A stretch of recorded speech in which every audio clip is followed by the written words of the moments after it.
ini akibat gempa yang terjadi pada jam 05.30. Pasca terjadi gempa bumi 4,8 magnitudo dan 3, skala Richter di wilayah Sabang dan Canto, Kabupaten Aceh Besar, diikuti 13 kali gempa susulan di wilayah segmen Aceh. Gempa tektonik susulan tersebut cenderung mengalami penurunan di bawah skala Richter dan tidak dirasakan dan hanya mampu direspon oleh alat sensor gempa.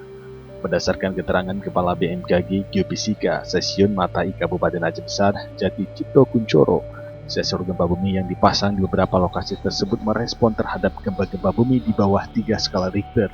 Untuk gempa bumi pada Kamis 4 Juni 2020 sekitar pukul 05.31.00 WIB. Wilayah Sabang, gempa bumi tektonik yang berada di darat pada jarak 5 km tenggara Banda Aceh dengan kedalaman 10 km. Merupakan jenis gempa bumi dangkal akibat aktivitas sesar aktif sistem sesar Sumatera pada segmen Aceh. Dan kemudian dari gempa-gempa susulan dari gempa utama yang sudah dimonitor dan telah dicatat oleh teman-teman di kantor, bahwasanya gempa susulan adalah kurang lebih 13. Dan kemudian kita lakukan analisa, ternyata gempa-gempa susulan ini juga dia lebih aktif di daerah wilayah segmen Aceh seperti itu. Namun demikian memang ada beberapa gempa susulan yang memang dirasakan dan juga ada beberapa gempa juga tidak dirasakan. Dan gempa susulan dari gempa utama itu adalah lebih kecil. Tadi kita melihat ada bervariasi antara kekuatan 3, sampai dengan 2, seperti itu. Sementara di hari yang sama, gempa bumi tektonik 3,8 magnitudo di wilayah Canto, Kabupaten Aceh Besar, Kamis 04 Juni 2020 sekitar pukul 7.58.9 WIB, berlokasi di laut pada jarak 36 km barat laut kota Sabang di kedalaman 10 km.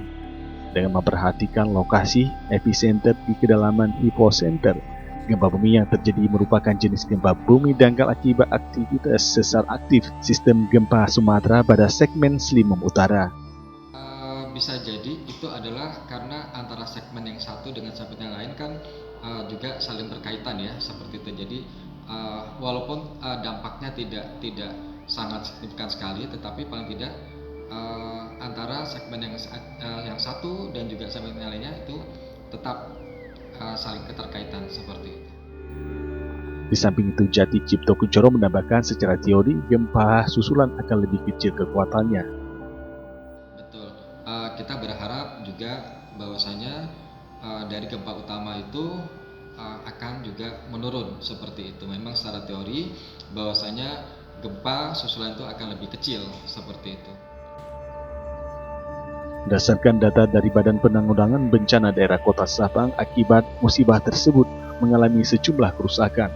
1 ruko dan kantor mukim mengalami rusak berat, 4 unit ruko rusak sedang, serta 2 dan 1 TP rusak ringan di Kampung Keneken, Kecamatan Jaya, Kota Sabang.